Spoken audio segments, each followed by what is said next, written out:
بسم الله الرحمن الرحيم الحمد لله رب العالمين وصلى الله وسلم وبارك على نبينا محمد وعلى آله وصحبه أجمعين. Remember, the battle of the conquest of Mecca took place in the month of Ramadan, at the end of Ramadan. When Mecca fell, and in the beginning, any conqueror would probably kill people, loot the city they are in, rape women, do these heinous things that invaders would usually do, not the Muslims.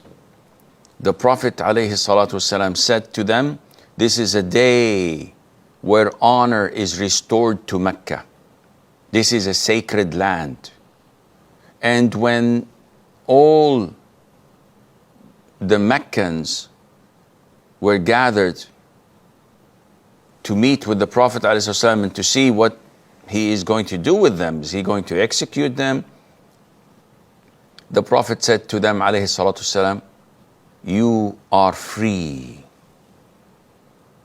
After all what we've done to you and to your companions, after all the killings and the bloodshed and the persecution, yes, you are free. So a lot of them accepted Islam. And those who were reluctant, the Prophet ﷺ gave them an ultimatum of 4 months to think it over, and if they don't like what they see, they just have to clear the land and leave. Now, after this had happened, the adjacent tribes thought that they will be next. So they started to prepare, and as a preemptive measure, wanted to go and strike the Muslims before they come to them. When the Prophet ﷺ heard about this, he deployed his army again with the new converts and set to the city of Taif. If you recall, Taif at the end of the Mecca period was one of the places the Prophet traveled to ﷺ, displaying himself, pitching for a place to harbor him so that he would give his da'wah. And they rejected him, they made fun of him, and they even ordered their slaves and children to throw the Prophet ﷺ with pebbles that wounded his feet. So when the Prophet ﷺ went down, depressed by what they had done, Allah sent the angel of the mountains, and telling him, if you wish, I could collapse the mountains over their heads. And the Prophet ﷺ said to the angel of mountains, no, for I am keen that Allah would get out of their offspring men who would worship Him alone and not associate others with Him. This is Taif. And they have these two big, well-known tribes, Hawazin and Thaqif. Hawazin deployed a big army, called the adjacent tribes, and they ambushed the Prophet ﷺ's army. The Prophet, soon after the conquest of Mecca, soon meaning a couple of weeks later, he did not settle down in Mecca, visit the old places. He was forced to migrate from the beloved Mecca to his own heart, the place he was born and raised in. No. He deployed 12,000 men, his army of 10,000, and 2 of the new reverts who were set free a couple of days ago. and set off to Taif. Abu Bakr and some of the companions, when they looked at this huge number of men, of Muslims, they said to themselves, we won't be defeated today if we were to be defeated because of the lack of men. It's not the cause of defeat, it's something else. Because as men, we have a lot. The Prophet ﷺ, and this shows you his confidence and trust of Allah, went to battle on his mule. People usually go to battle on their horseback or on their camels.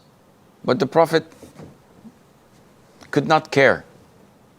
He went on his mule. As it was close to the break of dawn, the tribe of Hawazin, led by Malik ibn Auf, who was a youngster, impulsive, did not listen to the advice of the elders who told him, what you're about to do is foolish. He ordered his people to get everything with them and come to fight. What do we mean? He said to them, bring your women, your children, your livestock. So when your wealth and family are behind you, he thought that this would prevent them from retreating and running away.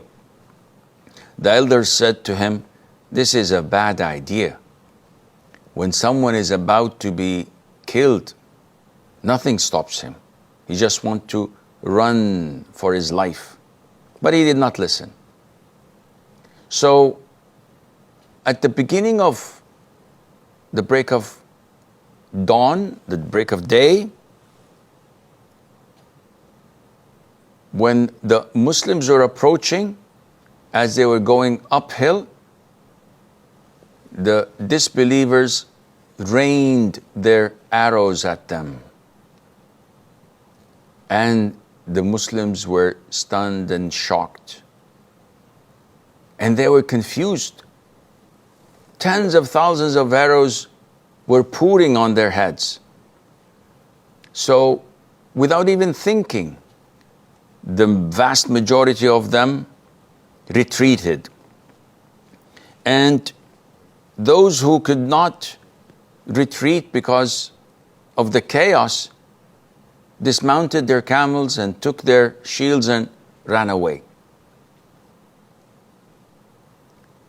The Prophet ﷺ was on his own, surrounded by a handful of men, his cousins, his uncle Abbas, but the vast majority are fleeing. The Prophet ﷺ, on his mule, started marching towards the disbelievers, chanting and calling, I am the Prophet, this is no lie. I am the son of Abdul Muttalib.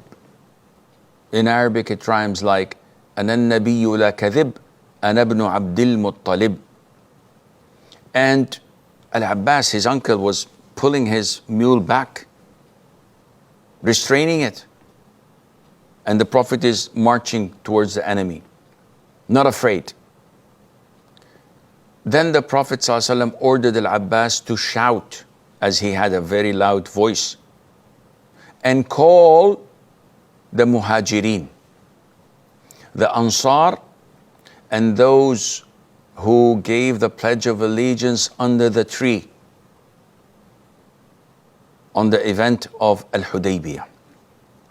These are the selected few whom the Prophet ﷺ managed to bring up and raise under his own sight.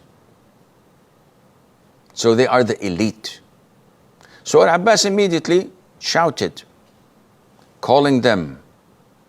The moment they heard these labels, Al-Muhajirun, Al-Ansar, Ashab al-Shajarah, those who gave the Pledge of Allegiance under the tree, they came back running to the Prophet ﷺ saying, "Here we are, O Prophet of Allah."